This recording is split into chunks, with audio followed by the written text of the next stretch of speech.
272 BCE में एक राजा था जिसका नाम अशोक था। एक दिन वो एक जंग के मैदान में खड़ा था। उस जगह हर तरफ लाश ही लाश पड़ी थी। ये था कलयुगा का युद्ध जिसमें 1 लाख से ज्यादा लोग मारे गए थे। इतनी बड़ी तबाही देखकर अशोक का दिल हिल गया। पहले वो सिर्फ जीत के लिए लड़ता था, लेकिन अब उसने डिसाइड किया कि उसकी जिंदगी में सिर्फ शांति होना चाहिए। कहते हैं उसी दिन के बाद अशोक ने एक फैसला किया। उसने सोचा कि दुनिया में कुछ ऐसा ज्ञान है जो अगर गलत हाथों में चला गया तो सब कुछ बर्बाद हो सकता है। इसलिए उसने एक सीक्रेट ग्रुप बनाया जिसका नाम था द 9 अननोन मेन। इस ग्रुप में देश के 9 सबसे समझदार लोग थे। इन लोगों ने मिलकर 9 किताबें लिखी जिसमें ऐसा ज्ञान था जो दुनिया को बचा सकता था या तबाह कर सकता था। इनका मिशन सिर्फ एक था, इंसानियत की हिफाजत करना। और यहीं से शुरू होती है द 9 अननोन मैन की असली कहानी। कलियुगा युद्ध के बाद अशोका सिर्फ एक जीतने वाला राजा नहीं रहा, उसके अंदर एक नया इंसान पैदा हो गया था।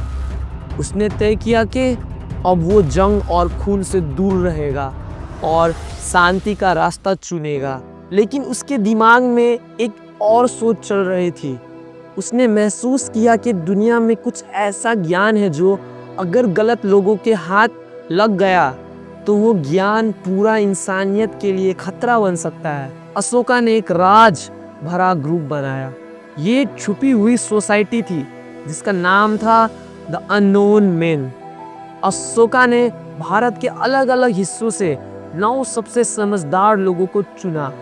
ये लोग साइंटिस्ट, योगी और स्कॉलर जैसे बड़े ज्ञानी लोग थे। हर एक को एक खास जिम्मेदारी मिली, एक सीक्रेट किताब को संभालना। इन हर किताबों में एक ऐसा ज्ञान था जो दुनिया को बदल सकता था, लेकिन वो ज्ञान किसी भी बुरे मकसद के लिए यूज ना हो, इसलिए ये लोग चुपचाप काम करते रहे।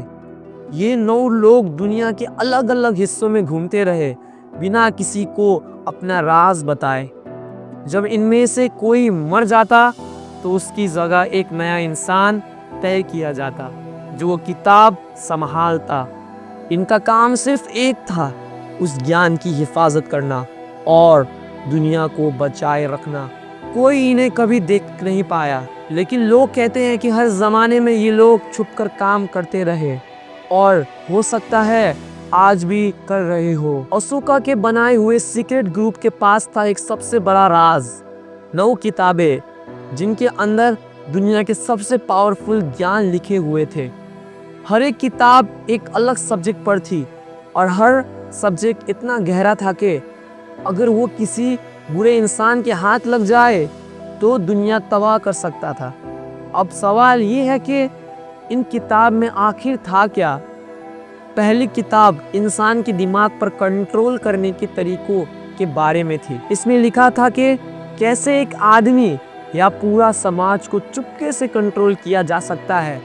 आज के मीडिया, पॉलिटिक्स और एडवर्टाइजिंग जैसे टूल्स का बेस शायद इसी ज्ञान में था। दूसरी किताब इंसानी जिस्म के हर राज के बारे में थी।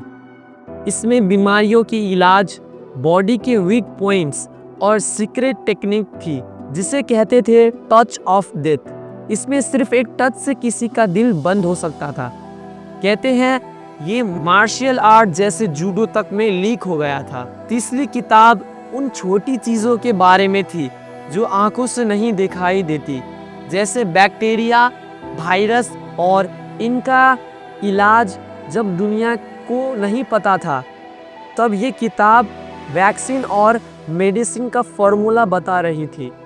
चौथी किताब मेटल को गोल्ड में बदलने और जिंदगी को लंबा करने का फॉर्मूला के बारे में थी। ये एक ऐसा मिक्स था साइंस और स्पिरिचुअलिटी। पांचवी किताब लैंग्वेज और कम्युनिकेशन के बारे में थी। सिर्फ बोलना ही नहीं बल्कि टेलीपैथी और दूसरी दुनिया से बात करने जैसी आइडियाज भी इसमें थी।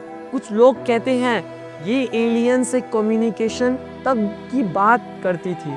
छठी किताब में लिखा था कि ग्रेविटी को कैसे समझाया जाए और कैसे उसे जीता जाए। एंशिएंट भारत के विमान या फ्लाइंग मशीन शायद इसी नॉलेज पर बने थे।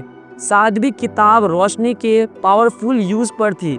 इसमें लिखा था कि लाइट से कैसे वेपन बनाया जा सकता है और कैसे कोई अपने आप को इनविजिबल बना सकता है। आज जैसे हम सेफी कहते हैं, वो सब यहाँ लिखा था। आठवीं किताब कहती थी कि सोसाइटी को कैसे बनाया जाए, कैसे उसका कल्चर बदला जाए और कैसे एक पूरे समाज को कंट्रोल किया जा सकता है।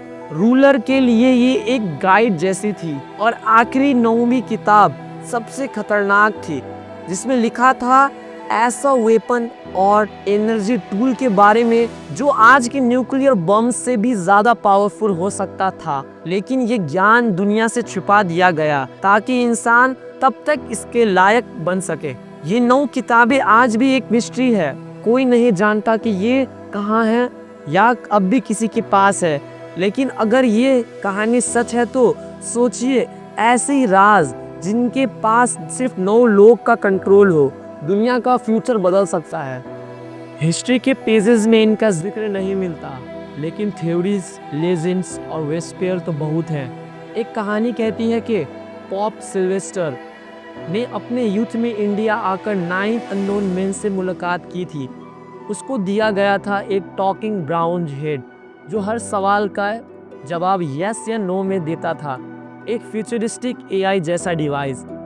19वीं सेंचुरी में फ्रेंच राइटर लियो जैकुलेट ने लिखा था कि ये सोसाइटी अब भी एग्जिस्ट करती है। फिर 1923 में मालबूट मेंडी के नॉवेल द 9 अननोन मैन ने इसको पॉपुलर बना दिया। 1960 में मॉर्निंग ऑफ द मैजिशियन ने ये थ्योरी पूरी दुनिया में फैला दी।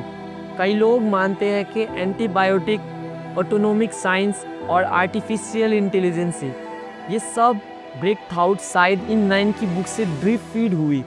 और आज के सीक्रेट ग्रुप जैसे फ्रीमैसन्स या इल्यूमिनेटी, हो सकता है ये सब उन्हीं के इंस्पायर्ड क्लोन हो। कुछ लोग मानते हैं कि दुनिया के कुछ बड़े साइंटिफिक डिस्कवरी जैसे एंटीबायोटिक्स, ऑटोनोमिक एनर्जी और आर्टिफिशियल इंटेलिजेंस शायद 9 अननोन मैन की ज्ञान से ही दुनिया में आए। हो सकता है इन लोगों ने ये नॉलेज धीरे धीरे लीक किए हो जब समाज उनका यूज समझने के लायक बन गया। आज के ज़माने में भी कई लोग मानते हैं कि सीक्रेट सोसाइटी जैसे फ्रीमैसन्स, इल्यूमिनेटी या और दूसरे अंडरग्राउंड ग्रुप 9 अननोन मैन से ही इंस्पायर्ड हैं। शायद वो असली नहीं, लेकिन उनकी कॉपी हो सकते हैं। लेकिन जो बात सबसे इंटरेस्टिंग है वो ये है कि किसी ने उन्हें देखा ही नहीं, ना कोई फोटो, ना कोई प्रूफ, और फिर भी हर ज़माने में उनकी कहानी जिंदा रही है।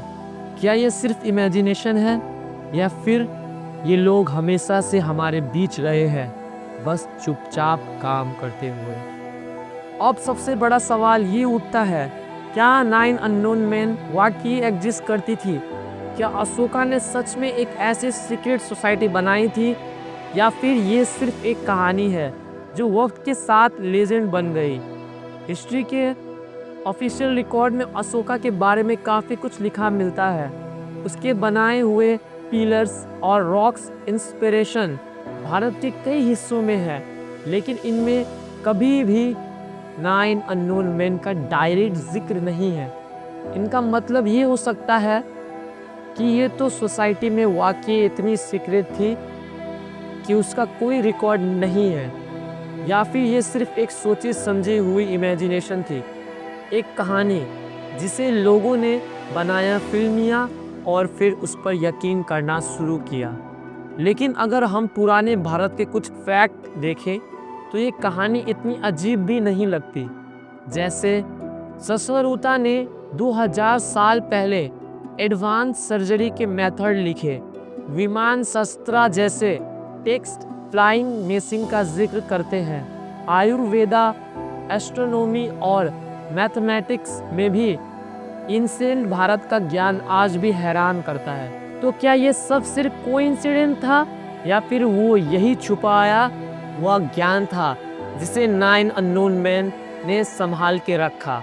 कुछ लोग मानते हैं कि हर ज़माने में कुछ ऐसे लोग होते हैं जो क्वाइटली दुनिया की हिफाजत करते हैं।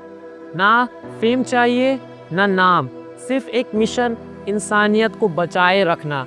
शायद ये कहानी सच है या सिर्फ इमेजिनेशन, लेकिन इसके अंदर छुपी सोच, छुपी वार्निंग और छुपा होप वो बहुत रियल लगता है। 9 अननोन मैन की कहानी हमें एक सिंपल बात समझाती है, ज्ञान ताकत होता है और ताकत के साथ जिम्मेदारी भी होती है।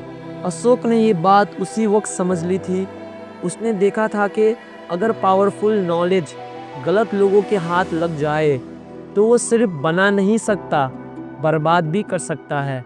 ये कहानी सिर्फ एक ऐसे कॉन्स्पिरेसी थ्योरी नहीं है, ये एक मिसाल है कि हर समय में कुछ लोग होते हैं जो साइंस और इंसानियत के बीच बैलेंस बनाए रखते हैं, जो क्वालिटी दुनिया की रक्षा करते हैं बिना किसी शोर के। आज भी जब हम आर्टिफिशियल इंटेलिजेंस, न्यूक्लियर पावर और जेनेटिक एडिटिंग जैसी नए टूल्स बना रहे हैं तो ये कहानी एक वार्निंग जैसी लगती है। हम सबको ये याद दिलाती है कि ज्ञान के सही यूज ही इंसानियत को बचा सकता है।